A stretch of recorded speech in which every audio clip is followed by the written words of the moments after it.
Hello student. आज का मेरा टॉपिक है ओपेरॉन कॉन्सेप्ट्स। ठीक है, बहुत ही इंपॉर्टेंट है, मोस्ट इंपॉर्टेंट है आपके नीट के लिए भी और आगे के कोई भी एग्जाम जो आप देते हैं कॉम्पिटिटिव एग्जाम, सभी कॉम्पिटिटिव एग्जाम के लिए सबसे मोस्ट इंपॉर्टेंट टॉपिक है ओपेरॉन कॉन्सेप्ट। देखिए, ओपेरॉन के बारे में सबसे पहले बताया किसने था? इसके बारे में 1961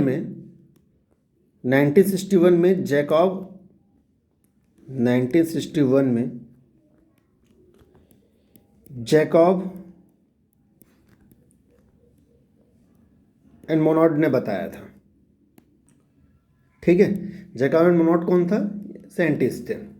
ठीक है, अब ये ओपेरॉन है क्या एक्चुअल में? ओपेरॉन जो है एक्चुअल में ये कोऑर्डिनेटेड ग्रुप ऑफ जीन है। कोऑर्डिनेटेड ग्रुप ऑफ जीन का मतलब ये है कि इस पे आपका प्रमोटर रीजन होता है।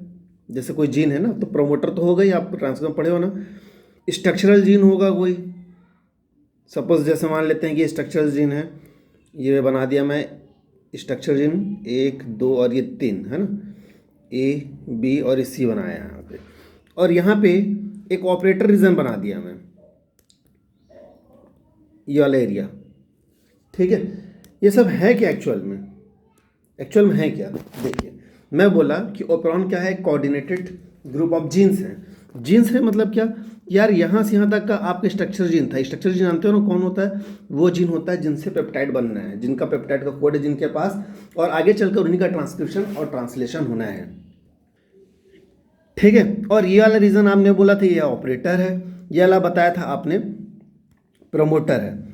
तो एक्चुअल में हमको अभी मालूम होना चाहिए कि लैक ओपेरॉन में एक्चुअल में होता क्या है? क्लस्टर ऑफ जीन्स, यानी कि वो जीन के ग्रुप हैं और वो कोऑर्डिनेटेड है एक दूसरे से। जैसे कि promoter, operator, structure genes A B C लिखा, ये तो आपका मेन स्ट्रक्चरल पार्ट के लिए हो गया।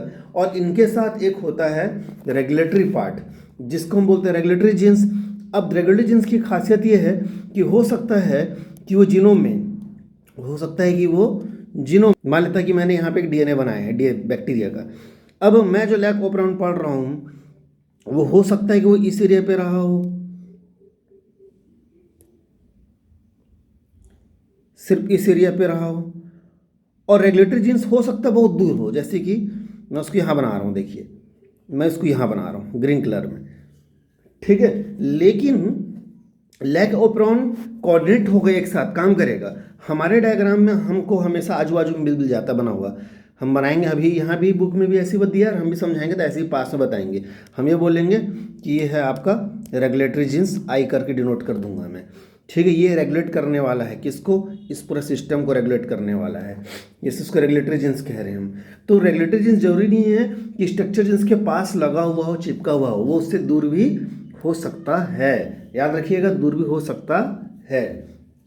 ठीक है, तो अब हमको ये मालूम होना चाहिए कि कौन कौन क्या क्या करता है। हमको मालूम चल गया ओपेरॉन क्या है, कोऑर्डिनेटेड ग्रुप ऑफ जीन्स हैं। ठीक है, जिसमें आपका यहाँ पे स्ट्रक्चरल जीन था, जिसमें यहाँ पे स्ट्रक्चरल जीन था, स्ट्रक्चरल जीन था, यहाँ पे एक ऑपरेटर था, ओ लिखा हुआ है ऑपरेटर था, और ये प्रोमोटर था, यहाँ पे आई मतलब यहाँ पे रेगुलेटरी जीन्स था। अब बात यह आता है कि जिनके क्या क्या काम होंगे। स्ट्रक्चर रिंग तो जान गया, आप बता दिया हमें कि ये विशेष कोई पेप्टाइड या प्रोटीन को कोड करने वाला है। ठीक है, प्रोमोटर भी आप जानते हो, पी फॉर प्रोमोटर जो है वो जानते हो आप कि प्रोमोटर जो होता है वहाँ पे आरएनए पॉलीमरेज बाइंड करता है और प्रोसेस को आगे बढ़ाता है। कौन से प्रोसेस को आगे बढ़ाता है? ट्रांसक्रिप्शन के प्रोसेस को। ठीक है, प्रमोट करने वाला है। यहाँ पे पी रीजन पे कौन बाइंड करता है?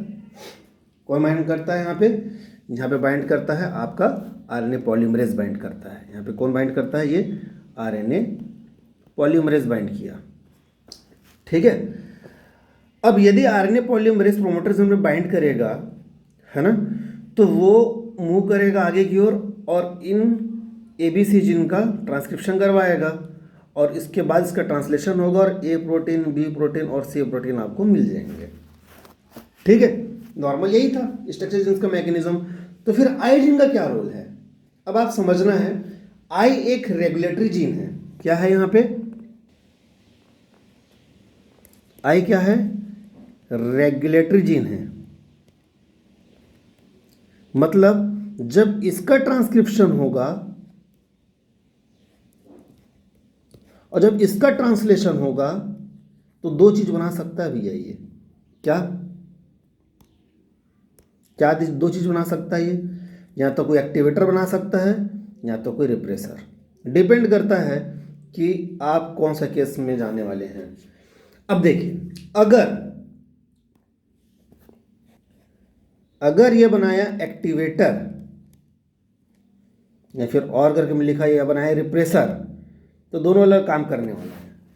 अगर एक्टिवेटर बनाएगा तो एक्टिवेटर क्या करेगा, इस जगह पे जाएगा प्रोमोटर रीजन के आसपास और यहाँ पे जाके वहाँ पे बाइंड करेगा। ठीक है, बाइंड करेगा और प्रोमोटर को सपोर्ट करेगा कि भैया आप ट्रांसक्रिप्शन की स्पीड को क्या कीजिए, इन्हेंस कीजिए, बढ़ाइए। ठीक है, अगर ये रिप्रेसर बनाएगा तो रिप्रेसर क्या करेगा,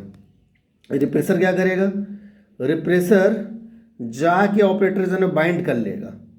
ठीक है, क्या कर लेगा, बाइंड कर लेगा और बाइंड करने के बाद ये आरएनए पॉलीमरेज के रास्ता को क्या करेगा, रोकेगा। समझ आ रहा है ना। अगर एक्टिवेटर बाइंड किया है तो वो प्रोमोटर के साथ उसको हेल्प कर रहा था, ट्रांसक्रिप्शन को रेट को बढ़ाने में मदद कर रहा था। उस कंडीशन में आपका जीन स्विच ऑन होगा। ठीक है, स्विच ऑन होगा। मुझे बोलना चाहिए कि उस कंडीशन में जब एक्टिवेटर जब बाइंड करता है तो वो देता है पॉजिटिव रेगुलेशन देता है। ठीक है, और यदि रिप्रेसर बाइंड करता है तो देगा क्या, नेगेटिव रेगुलेशन। तो एक्टिवेटर के लिए क्या है, पॉजिटिव रेगुलेशन है और रिप्रेसर के लिए क्या है, नेगेटिव रेगुलेशन है। ठीक है, तो दो प्रकार से रेगुलेशन होता है ऑपरेरॉन में, पॉजिटिव एंड नेगेटिव।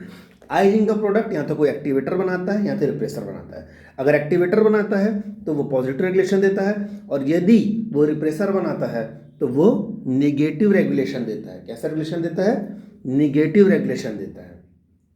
ठीक है, तो ये था आपका ऑपरेरॉन। अब जरा हम थ्योरी देख लेते हैं इसका, मतलब क्या क्या मेन जो पॉइंट्स है इसका देख लेते हैं। देखिए, Jacob and Monod in 1961 proposed model of gene regulation. Gene regulation क्या होता है मैंने लास्ट वीडियो में बताया हुआ है, known as operon model. Operon is coordinated group of gene such as structure gene, operator gene, promoter gene, regulator gene which function together and regulate metabolic pathway as a unit। Metabolic pathway क्यों बोल रहा है यहाँ पे भाई, क्योंकि जो structure gene था वो कोई प्रोटीन को बनाएगा, कोई एंजाइम को कोड करेगा। अब जब एंजाइम बनेगा तो कोई मेटाबॉलिज्म का हिस्सा होगा वो, है ना, तो उसी को तो रेगुलेट किया जा रहा था यहाँ पे। अब ऑपरेरॉन में क्या क्या पढ़े आप, ऑपरेरॉन में बताते हैं रेगुलेटर जीन होता है, प्रोमोटर जीन होता है, ऑपरेटर जीन होता है और स्ट्रक्चर जीन होता है, जिसे मैंने जस्ट अभी समझाया यहाँ पे। ठीक है, फिर भी एक अच्छा से क्लियर डायग्राम बना के और समझाया हुआ है, आप देख लीजिए। पहले रेगुलेटरी जीन में आते हैं। Regulatory gene it synthesize a regulator protein which can act positively as activator and negatively as repressor. मैंने अभी आपको बताया कि अगर वो बाइंड करेगा प्रोमोटर से पहले वाले रीजन पे और प्रोमोटर को सपोर्ट करता है कि वो आरएनए पॉलीमरेज को सपोर्ट करता है कि ट्रांसक्रिप्शन को करवाए, हेल्प करे उसको, उस कंडीशन में एक्टिवेटर होगा। और यदि वो बाइंड कर ले रहा था ऑपरेटर रीजन में जाकर और आरएनए पॉलीमरेज को ब्लॉक कर दिया रास्ता को, है ना, तो वो रिप्रेसर था और उस कंडीशन हम इसे बोलेंगे नेगेटिव। ठीक है, नेगेटिव काम कर रहा है। प्रमोटर कौन था, provide attachment site for RNA polymerase, पढ़ चुके हो आरएनए पॉलीमरेज में, सॉरी ट्रांसक्रिप्शन में। ऑपरेटर, यस, अगर नेगेटिव रेगुलेशन हो रहा है तो नेगेटिव रेगुलेशन के समय रिप्रेसर प्रोटीन जिस जगह पे जाके बाइंड करता है उस जगह को हम क्या बोलते हैं, ऑपरेटर रीजन कहते हैं। और उससे क्या होता है, अगर रिप्रेसर बाइंड कर लेगा ऑपरेटर रीजन में तो जीन स्विच ऑफ हो जाएगा, मतलब ट्रांसक्रिप्शन स्टॉप हो जाएगा। स्ट्रक्चर जीन्स क्या होते हैं, अभी बताया, जिसका ट्रांसक्रिप्शन होगा मैसेंजर आरएनए बनेगा और मैसेंजर आरएनए से बाद में फिर पॉलीपेप्टाइड बनता है। ठीक है, तो वो था स्ट्रक्चर्स जीन। देखिए यहाँ पे एक डायग्राम में समझाया हुआ है, ये एक ऑपरेरॉन मॉडल है जिसमें आपको पूरा पार्ट दिख रहे हैं। मैं इस जगह पे एक ऐसा डॉटेड डाल रहा हूँ, इसका मतलब ये है कि ये जीन इस तरह वाला जो पार्ट था, यानी कि ये वाला जो रेगुलेटरी जीन वाला जो पार्ट था, ठीक है, रेगुलेटरी जीन वाला जो पार्ट था वो उससे बहुत दूर है। किससे दूर है, मेन स्ट्रक्चरल पार्ट वाले जीन से बहुत दूर है ना। अब देखिए उसका, देखो रेगुलेटरी जीन का खुद का अपना प्रोमोटर है, खुद का रेगुलेटर है, और स्ट्रक्चर जीन्स है। स्ट्रक्चर जीन्स का जितने भी, चूंकि ये बैक्टीरिया का हम पढ़ रहे हैं सिस्टम, इसका पढ़ रहे हैं हम, बैक्टीरिया सिस्टम पढ़ रहे हैं ना, और ओपेरॉन किस में पाया जाता है, बैक्टीरिया में पाया जाता है, ठीक है। तो बैक्टीरियल सिस्टम के बारे में पढ़ रहे हैं, तो उनमें पॉलीसिस्टोनिक जीन होता है, यानी कि एक से अधिक जीन के लिए सिंगल प्रोमोटर होता है। तो ये देखिए सिंगल प्रोमोटर है, और यहाँ पे ए जीन, बी जीन और सी जीन, 3 जीन के लिए कॉमन प्रोमोटर है, ठीक है। तो प्रोमोटर ऑफ स्ट्रक्चर जीन्स, और उसका ABC स्ट्रक्चर जीन्स दिया हुआ है। क्यों मैं ABC के बारे में पे डिटेल में नहीं दिया, क्योंकि भाई ओपेरॉन कई प्रकार के होते हैं, lac operon, tryptophan operon, leucine operon, ठीक है, वैलिन ओपेरॉन, बहुत सारे डिफरेंट ओपेरॉन है, और आपके बुक में जिक्र है, किसको समझाया गया है, लैक ओपेरॉन को। उसके बाद ओपेरॉन में और एक अच्छा चीज़ है, ओपेरॉन हम 2 तरीके से पढ़ते हैं। एक ओपेरॉन जो होता है इंडिजिबल ओपेरॉन होता है। ओपेरॉन का 2 सिस्टम है, इंडिजिबल ओपेरॉन सिस्टम, दूसरा है रिप्रेसिबल ओपेरॉन सिस्टम। याद रखिएगा, चाहे इंडिजिबल हो चाहे वो रिप्रेसिबल हो, दोनों के दोनों पॉजिटिव और निगेटिव दोनों रेगुलेशन दे सकते हैं, ठीक है। लेकिन नोट करने वाली बात यह है कि NCERT के बुक में जो रेगुलेशन समझाया गया है वो इंडिजिबल सिस्टम का है, और ओनली नेगेटिव रेगुलेशन को समझाया गया है। तो ये चीज़ का हमेशा ख्याल रखना आप। देखिए आप इंडिजिबल सिस्टम कैसे समझ सकते हो। सपोज कि एक बड़ा सा मैं ऐसा बना रहा हूँ, इस सेल है बैक्टीरिया का, ठीक है। अब इसके सराउंडिंग में कुछ खाना है, ठीक है, खाना है, या फिर जो भी इसके एसेंशियल मॉलिक्यूल्स है कोई सराउंडिंग में है इसके, है ना।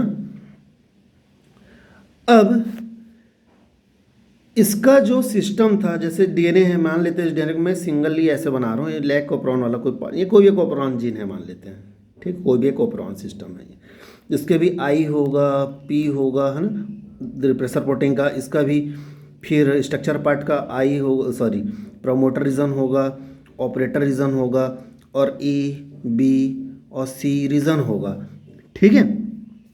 अब देखते रहना मैं क्या बता रहा हूँ अभी। देखिए यहाँ पे जो स्थिति है ऐसा है कि जो स्ट्रक्चर जीन्स ये जो था ABC, अगर इनका ट्रांसक्रिप्शन होता है, ठीक है, और इनसे जो ट्रांसलेशन होने के बाद जो प्रोटीन बनते हैं, प्रोटीन जो मैं बना रहा हूँ यहाँ पे ABC, अगर ये ABC इस कंपाउंड की डिग्रेडेशन के लिए जिम्मेदार हैं, ठीक है, इस कंपाउंड की डिग्रेडेशन के लिए जिम्मेदार हैं, ताकि ये कंपाउंड आसानी से यहाँ आए और सेल इसका यूज़ कर सके, ठीक है।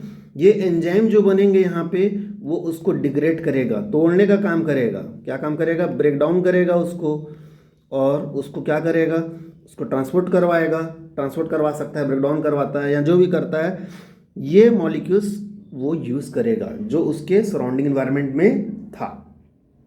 ऐसी स्थिति में हम उसे क्या कहेंगे, इंडिजिबल। ऐसी स्थिति में हम इस ओपेरॉन को क्या कहते हैं, इंडिजिबल ओपेरॉन कहेंगे। क्यों, क्योंकि सराउंडिंग में जो एसेंशियल मटेरियल था उसको ये क्या करने का काम किया, ब्रेक करके उसको यूज़ करने के लिए काम किया है ना।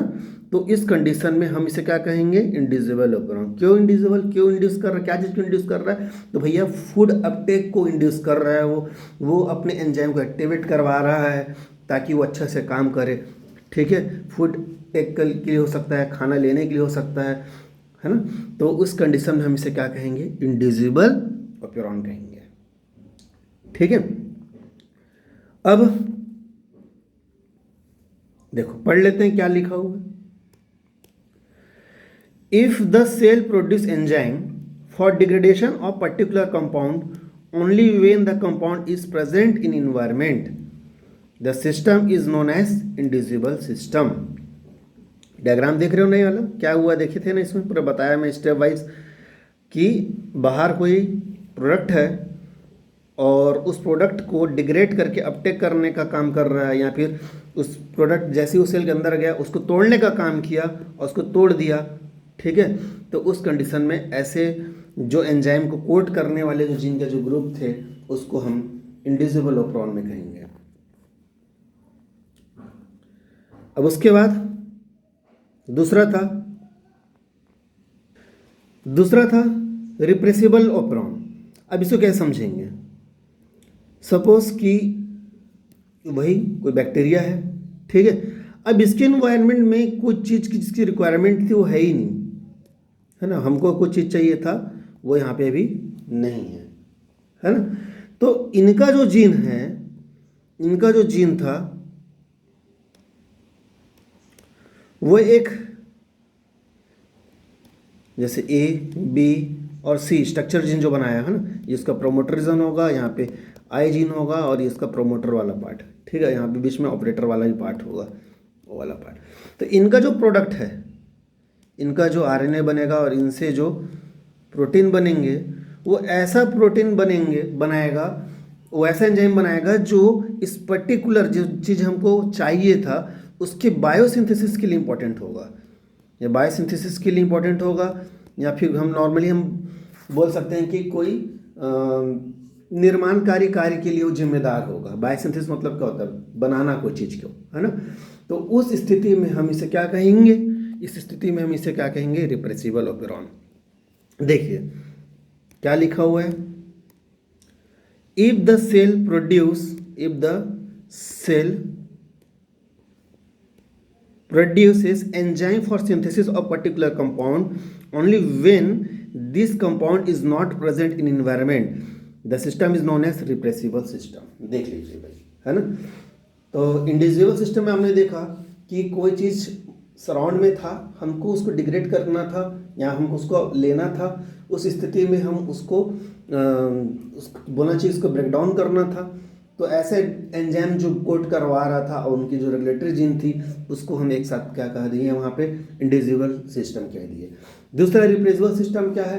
सराउंड में कोई चीज़ मुझे चाहिए था वो है ही नहीं, है ना। उस स्थिति में जो मेरा जीन है वो क्या कर रहा है? उसको बनाने का काम कर रहा है, वो ऐसा चीज़ खुद बनाने का काम कर रहा है।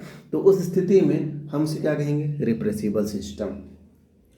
बेस्ट एग्जाम्पल है इंडिविजुअल सिस्टम का लैक ऑपरॉन और बेस्ट एग्जाम्पल है रिप्रेसिबल सिस्टम का ट्रिप्टोफैन ऑपरॉन।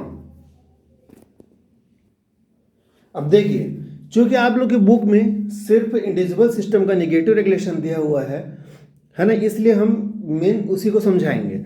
लेकिन फिर भी आपके दिमाग में अगर ये आ रहा होगा कि पॉजिटिव रेगुलेशन क्या होता है, नेगेटिव रेगुलेशन क्या होता है, एक्चुअल में दोनों हम कैसे कंपेयर करेंगे, तो वो मैं आपको यहाँ पे समझा दे रहा हूँ, है ना। लेकिन आप फोकस कीजिएगा मेन जो आपके एनसीईआरटी में दिया हुआ है समझने के लिए। यहाँ पे मैं आप समझाने के लिए आप लोगों को मैं यहाँ पे बता दे रहा हूँ कि पॉजिटिव और नेगेटिव रिलेशन क्या होता है।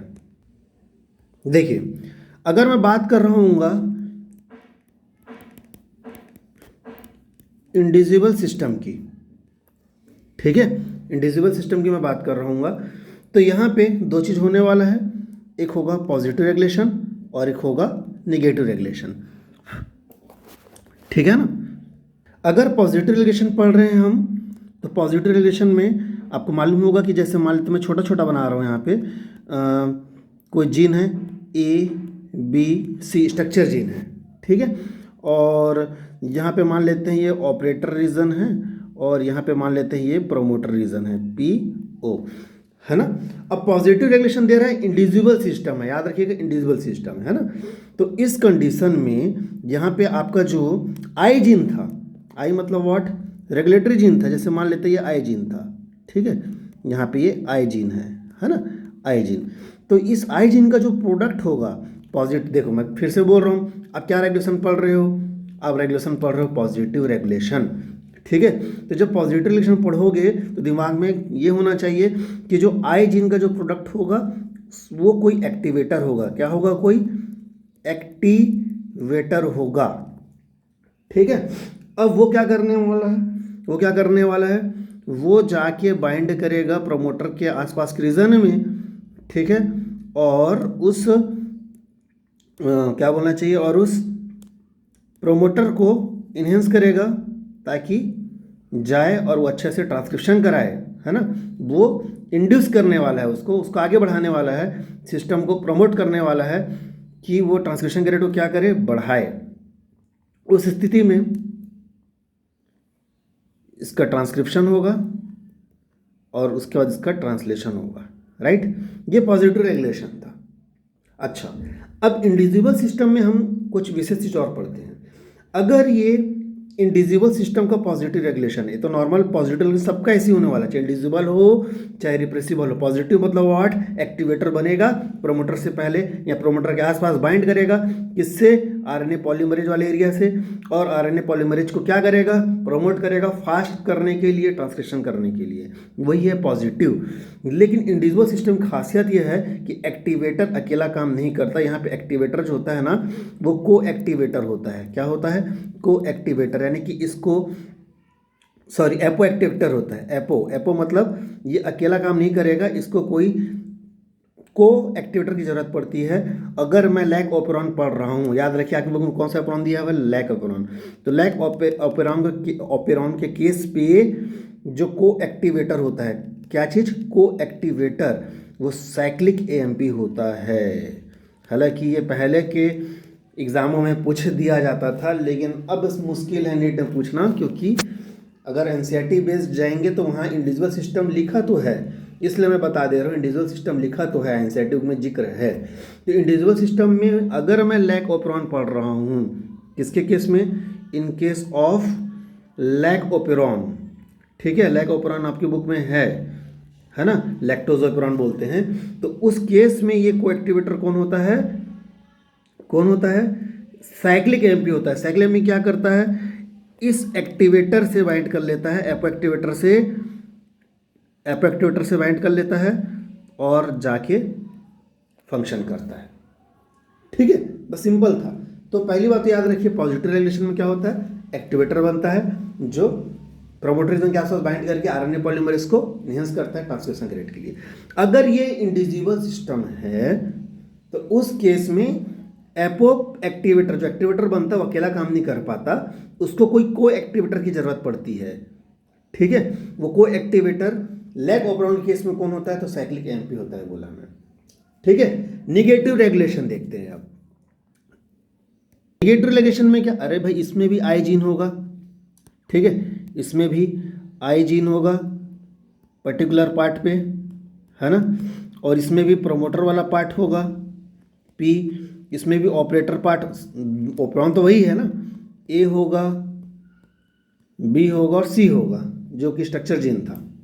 ठीक है, अब निगेटिव रिलेशन वाले में क्या केस है भाई, इसका केस ये है कि यहाँ पे जो आई जीन का जो प्रोडक्ट है, ठीक है, आई जीन का जो प्रोडक्ट है वो कोई रिप्रेसर होगा। क्या होगा, रिप्रेसर।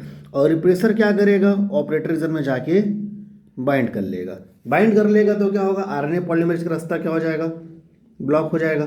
जैसे मान लेते हैं कि ये आरएनए पॉलीमरेज था, ठीक है, एक मिनट, ये आरएनए पॉलीमरेज कहाँ बाइंड करता है, प्रोमोटर रीजन बाइंड करता है। तो ये प्रोमोटर रीजन पे आरएनए पॉलीमरेज बाइंड तो किया, लेकिन आपका जो रिप्रेसर था, क्या चीज़, रिप्रेसर, वो रिप्रेसर इस प्रोसेस को क्या कर दिया, ब्लॉक कर दिया। तो ये निगेटिव रेगुलेशन है। निगेटिव रेगुलेशन का मतलब क्या समझे आप, ये रिप्रेसर बाइंड कर लेगा ऑपरेटर पे और सिस्टम को काम करने से रोक देगा। कुल मिला के ये करा रहा है आपका जिन को स्विच ऑफ करा रहा है, मेन काम स्विच, हालांकि स्विच ऑन भी होगा, अगर रिप्रेसर हटा दूंगा स्विच ऑन हो जाएगा। ठीक है, रिप्रेसर को हटा दूंगा तो स्विच ऑन हो जाएगा। सेम इधर भी है ना। ये तो इंडिविजुअल सिस्टम था। बेस्ट एग्जांपल क्या दिया है आपके बुक में, बेस्ट एग्जांपल दिया है लैक ओपेरॉन। तो हम इसे अच्छे से पढ़ने वाले हैं लैक ओपेरॉन को। ठीक है, दूसरा चीज आप पढ़ते हो, दूसरा आपके बुक में दिया रहता है क्या, रिप्रेसिबल सिस्टम। चलो इसको भी समझा देते हैं। रिप्रेसिबल सिस्टम मतलब ओपेरॉन जो है दो टाइप से होता है ना, इंडिजिबल, रिप्रेसिबल। आपकी बुक में कौन सा दिया है, सॉरी इंडिजिबल बस दिया है, रिप्रेसिबल नहीं दिया हुआ है, बट इसको मैं आपको ऐसे नॉलेज के लिए बता दे रहा हूँ। ठीक है, अब देखिए इसमें भी अपन ऐसे ही पढ़ेंगे।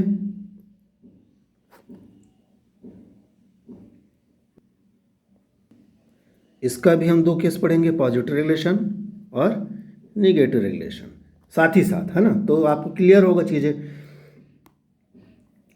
पॉजिटिव रेगुलेशन का मतलब क्या समझे आप? पॉजिटिव रेगुलेशन में एक्टिवेटर बनता है, निगेटिव रेगुलेशन में रिप्रेसर बनता है। सबसे बेहतरीन लॉजिक यही है और कुछ नहीं है, ठीक है। पॉजिटिव रेगुलेशन मतलब यहाँ पे जो आई जीन था ना, आई जीन का जो प्रोडक्ट होगा वो क्या बनाएगा? वो बनाएगा क्या? एक्टिवेटर बनाएगा। क्या बनाएगा? एक्टिवेटर बनाएगा, ठीक है। और निगेटिव रेगुलेशन है ना, तो निगेटिव रेगुलेशन में जो आई जीन होगा, उस आई जीन का जो प्रोडक्ट है वो क्या बनाएगा? वो बनाएगा रिप्रेसर बनाएगा। क्या बनाएगा? रिप्रेसर बनाएगा। क्लियर है यहाँ तक का? अब देखिए, अब बात ये आता है कि भाई यहाँ पे स्ट्रक्चर जीन भी था, है कि नहीं? तो यहाँ पे स्ट्रक्चर जीन भी था, स्ट्रक्चर को मैंने ड्रॉ कर दिया, ठीक है। अब एक्टिवेटर है, देखो रिप्रेसिबल सिस्टम हो या इंडिविजुअल सिस्टम हो, पॉजिटिव और नेगेटिव दोनों का केस में याद रखना, पॉजिटिव में हमेशा एक्टिवेटर बनता है और नेगेटिव हमेशा क्या बनता है? रिप्रेसर बनता है। अब कंपेयर अगर आपको करना है बेहतरीन टाइप से, तो अब ये देखना कि जो इससे पहले मैं स्लाइड मिटा चुका हूँ, अभी नहीं है ना, नहीं है। इंडिविजुअल सिस्टम में देखिए जो एक्टिवेटर बन रहा था, इंडिविजुअल सिस्टम में जो एक्टिवेटर बन रहा था वो अकेला काम नहीं कर पा रहा था, हम इसको पढ़े कि ये को एक्टिवेटर था। क्या था ये? को एक्टिवेटर था, ठीक है। सॉरी, एपो एक्टिवेटर था। हम इसको क्या पढ़े थे? हम ये जो एक्टिवेटर बनता है वो इसको बोलते हैं हम एपो एक्टिवेटर था, ठीक है। को एक्टिवेटर के साथ मिलने के बाद ये कंप्लीट एक्टिवेटर बना था, राइट। तो वैसे ही ना इस केस में निगेटिव रेगुलेशन के टाइम जो रिप्रेसर बनता है ना, वो एपो रिप्रेसर था, ठीक है। और यहाँ पे जो सिस्टम में कोई को रिप्रेसर होगा, क्या होगा? को रिप्रेसर होगा।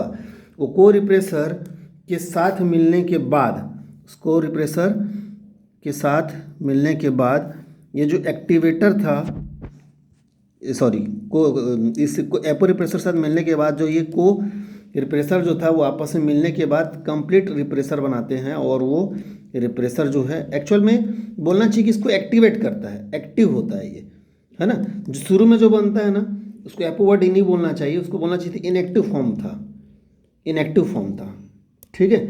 इनएक्टिव रिप्रेसर था, जैसे से को प्रेशर मिला ये क्या हो गया? रिप्रेसर एक्टिव हो गया। अब जानते हो उसका क्या होगा? रिप्रेसर क्या करता है? रिप्रेसर जाके ऑपरेटर जन में बाइंड कर लेता है, ठीक है। बाइंड कर लेगा और इस प्रोसेस को, यानी कि ट्रांसक्रिप्शन जो होने वाला था उसको यहाँ पे आरएनए पॉलीमरेज से मान लेते हैं, ठीक है। ये आरएनए पॉलीमरेज किससे बाइंड करता है? प्रोमोटर जन से, और उसके सामने आके बाइंड करके उस प्रोसेस को क्या कर देगा? पूरा रोक देगा, यानी ट्रांसक्रिप्शन को रोक देगा। Repressor case. तो रिप्रेसिबल सिस्टम और इंडिविजुअल सिस्टम में ये खासियत है, इंडिविजुअल सिस्टम में को एक्टिवेटर की जरूरत पड़ती है, वो भी कब? पॉजिटिव रिलेशन के टाइम में। और रिप्रेसर सिस्टम में आप देखेंगे मोस्ट ऑफ केस में रिप्रेसर यानी कि निगेटिव रिलेशन के केस में को रिप्रेसर की जरूरत पड़ती है। वहाँ पे को एक्टिवेटर था, यहाँ पे को रिप्रेसर है, ठीक है। और इसका जो पॉजिटिव रिलेशन है सिंपल था। पॉजिटिव क्यों सिंपल बोल रहा हूँ मैं? क्योंकि यहाँ पे जो एक्टिवेटर बना था जाके सीधा प्रोमोटर रीजन के आसपास जाके बाइंड कर लेता है, ठीक है। जो कि आपको बताया था प्रोमोटर रीजन से कौन बाइंड करता है, और आरएनए पॉलीमरेज उसको सपोर्ट करता है ट्रांसक्रिप्शन के प्रोसेस के लिए, उनको इनहेंस करता है, बोल सकते हैं इंड्यूस करता है, बोलते हो जो भी आप बोलिए, है ना। जिनको स्विच ऑन ही रखेगा, मतलब उनको मतलब बोलना चाहिए कि उनके रेट ऑफ ट्रांसक्रिप्शन को क्या करता है? बढ़ाने का काम करता है। तो ये पॉजिटिव रिलेशन था और ये नेगेटिव था। ये रिप्रेसिबल सिस्टम था और इससे पहले जो बताया इंडिविजुअल सिस्टम था। रिप्रेसिबल सिस्टम का बेस्ट एग्जाम्पल बोलने सब क्या बताते हो? Tryptophan operon. आपके बुक में शायद जिक्र है, TRP LU ऐसे करके लिखा हुआ है, ल्यूसिन, है ना, और लैक, है ना, बट समझाया नहीं है, समझाया से लैक ओपेरॉन समझाया है। The tryptophan operon is the best example of what? Repressible system, ठीक है। तो अब हम लोग देखेंगे कि आपके बुक में जो दिया है वो क्या है, ठीक है। तो ये आपको याद होना चाहिए मैं क्या क्या बताया हूँ। इंडिविजुअल सिस्टम बताया, रिप्रेसिबल सिस्टम बताया, दोनों को मैंने एक्सप्लेन तो कर दिया, कि दोनों होते क्या हैं, है ना। हाँ, हम अब फोकस करने वाले हैं किसको, आपके जो बुक में दिया है उसको।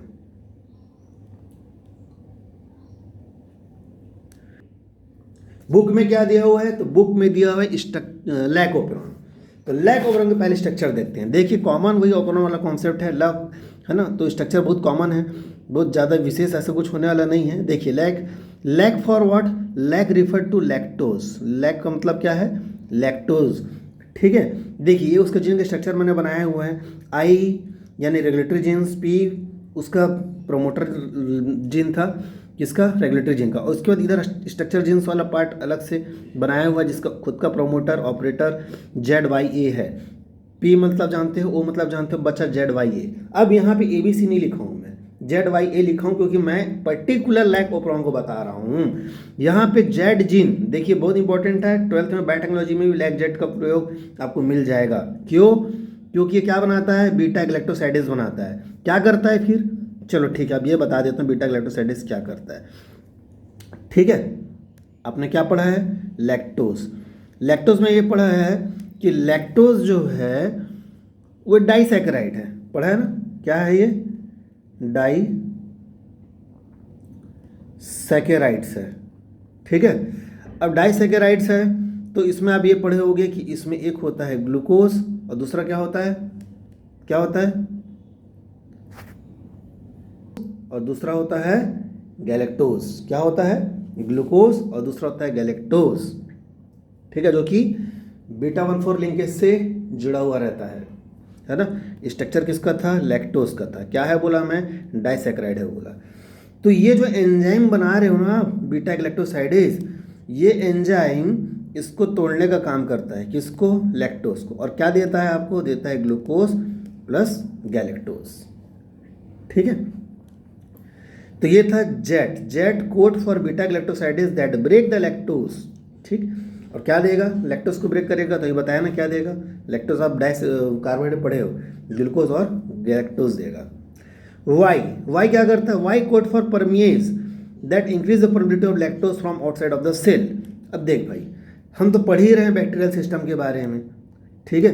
अब आपको मैंने बताया कि बैक्टीरिया के सराउंडिंग में कोई खाना हो सकता है, जैसे लैक्टोज, अब भी थोड़ी देर पहले समझाया था, याद कीजिएगा, लैक्टोज, है ना। इंडिविजुअल सिस्टम का एग्जांपल बताया था। इंडिविजुअल सिस्टम क्या होता है, रिप्रोड्यूसिबल सिस्टम क्या होता है। तो जब किसी फूड मटेरियल को तोड़ना हो और उसको लेना हो तो उस कंडीशन में इंडिविजुअल सिस्टम हम पढ़े थे, याद करो। तो यार अब मुझे ये लैक्टोज को अंदर लेना है, तब तो ये मेरा काम आएगा, है ना। तो पर ये जो पढ़ रहे थे वाई जिन का जो प्रोडक्ट होता है वो एक प्रकार से बोल सकते हो कि ऐसा एंजाइम बनाता है जो इसकी परमिलिटी को मेम्ब्रेन से बढ़ा देती है ताकि वो अंदर आ सके, ठीक है। क्या कर सके, वो अंदर आ सके। अंदर आएगा तो क्या करेगा, अंदर आएगा तो आपका जो एंजाइम था बीटा गैलेक्टोसाइडेज इसको ब्रेक कर देगा, ब्रेक करके इसको दो भाग में तोड़ देगा, ग्लूकोज और गैलेक्टोज पे। तो पहला काम तो ये था कि अंदर आए। तो अंदर आने के लिए, लाने के लिए कौन सा एंजाइम काम करेगा, बताया मैं अभी आप लोग को, वाई जीन जो बना रहा था परमिएज, ठीक है। उसके बाद ए जीन क्या करता है, कोड फॉर ट्रांस एसिटिलेज, ठीक है। वो ट्रांस एसिटिलेज बनाता है, ठीक है। जो क्या करता है, ट्रांस एसिटिलेज क्या करता है, transfer the acetyl group to beta galactoside.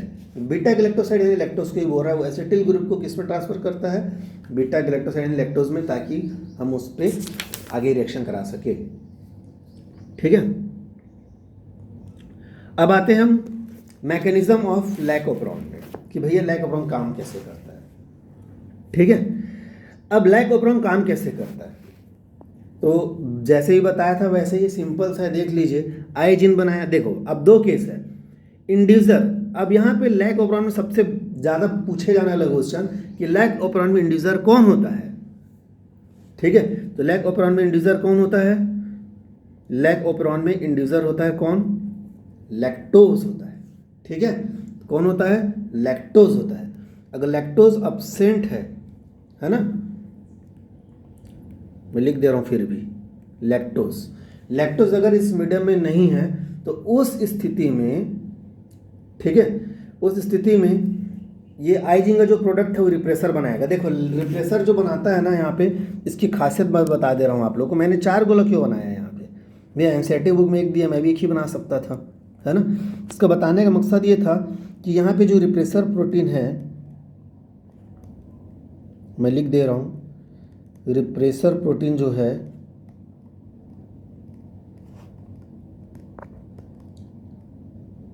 Tetramer है। टेट्रामर का मतलब 4 पेप्टाइड से बना हुआ है ये रिप्रेसर प्रोटीन इज टेट्रामर, ठीक है, 4 पेप्टाइड से बना हुआ है वो। अब ये क्या करता है, ये जाके ऑपरेटर वाले रीजन पे बाइंड कर लेता है जी। रिप्रेसर क्या करता है, ऑपरेटर रीजन पे बाइंड कर लेता है। आरएनए पॉलीमरेज आगे मूव कर पाएगा क्या, नहीं कर पाएगा। ऐसी स्थिति में वहाँ पे ट्रांसक्रिप्शन होगा क्या, नहीं। तो जीन कैसे हो जाएगा, स्विच ऑफ हो जाएगा। क्या हो जाएगा, जीन स्विच ऑफ हो जाएगा। क्यों, repressor block the path of RNA polymerase, खत्म कहानी, ठीक है। दूसरा केस देखते हैं, अगर इंडिविजुअल एब्सेंट है तब क्या होगा। तो देखिए, अब दिमाग में मत रखना कि निगेटिव। तो मेरा क्वेश्चन क्या था, अब यहाँ पे बहुत इंपॉर्टेंट चीज बताने वाला हूँ, बोला मैं, वो ये था कि इफ मीडियम कंटेनिंग बोथ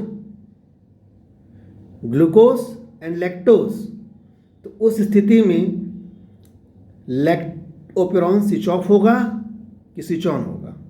बहुत ही इंपॉर्टेंट क्वेश्चन यहाँ पे बनाया जा सकता है, ठीक है। तो देखिए, लैक्टोज की प्रेजेंस में तो जीन क्या था, याद करो आप, स्विच ऑफ था।